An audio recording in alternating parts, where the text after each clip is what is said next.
my sentiments exact. Last of the CDs, I decided that if my Deep Purple box was sitting on the porch today, I would skip this.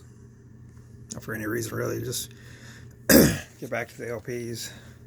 But clearly the box is not on the porch because I'm sitting here holding the Jorn. Jorn. Whatever. However you want to pronounce it. I think it's Jorn though. Jorn Land, I think. Anyway, live on Death Road. So this will be a test here to see if my old addled brain will remember that I've already told this story. Otherwise, you'll see that the old man ain't like he used to be. So he's easily top 5 favorite vocalists I've ever seen live, and I didn't even know who the hell he was when he took the stage. Used to be a club around here called Tremont Music Hall. Hands down the best small venue this area has ever seen. Probably my favorite club I've ever been in. I loved the environment. I love the people that were there from all incarnations. I've been going there since, well, probably since shortly after it opened, really. I mean, and all the way up until it shut its doors forever. I'm still sad that it's closed. It's been closed a while. But Yngwie Malmsteen was playing at Tremont Music Hall. It was him and Lizzie Borden. Now, I'm a huge fan of both of those acts, and I have never seen them live at this point. So, how in the world am I going to miss out on Yngwie Malmsteen and Lizzie Borden, right? This is like teenage me. It's my wet dream from my teenage years, which sounds weird for that, but I was really way more into music than I was into like dating and all that stuff. I loved music, and I'm still basically like that. I would rather listen to records and go out on a date, if I'm being honest with you.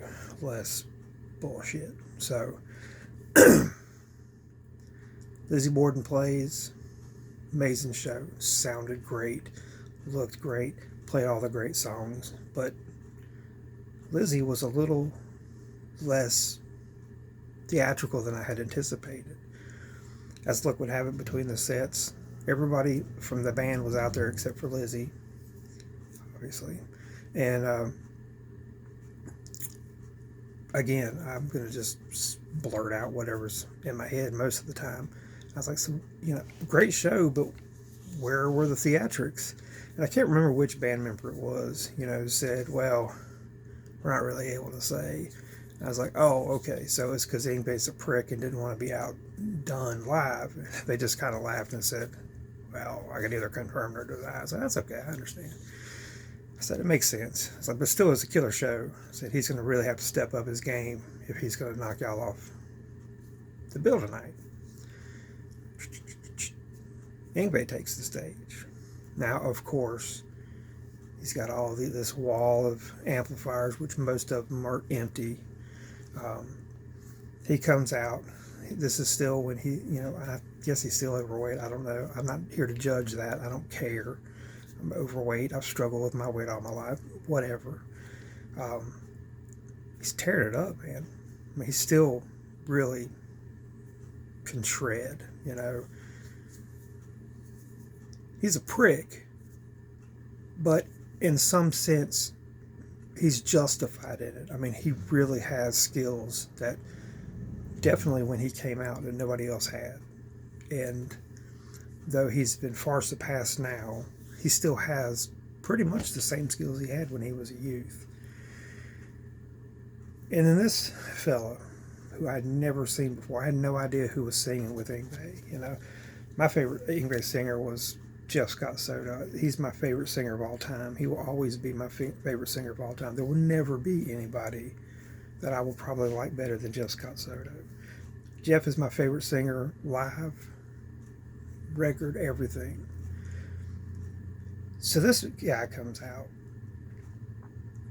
and he starts singing.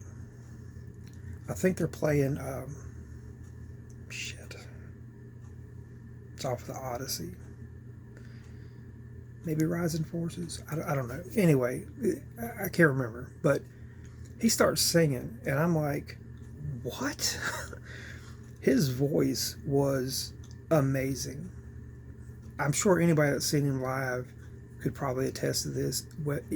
I don't know if he has bad nights. I'm sure he does. Everybody has a bad night. But blew me away.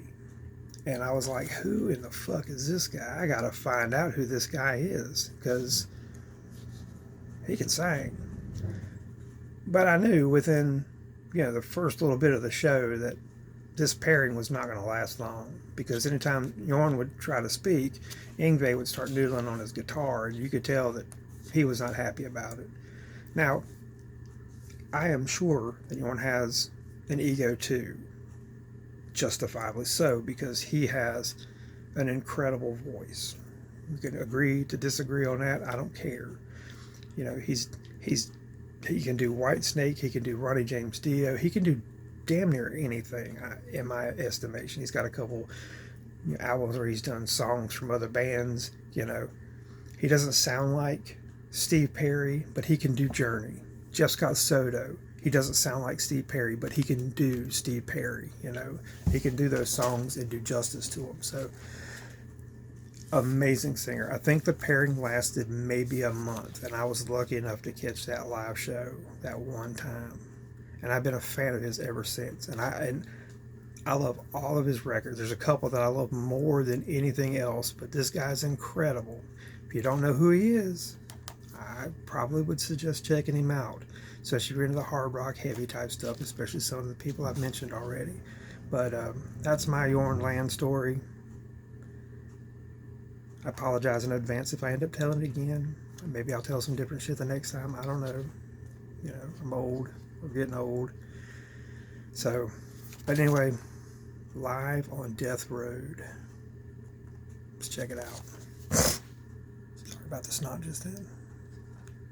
Allergies. Time of year. Sucks. Car was yellow yesterday, but anyway, you don't care. Never did.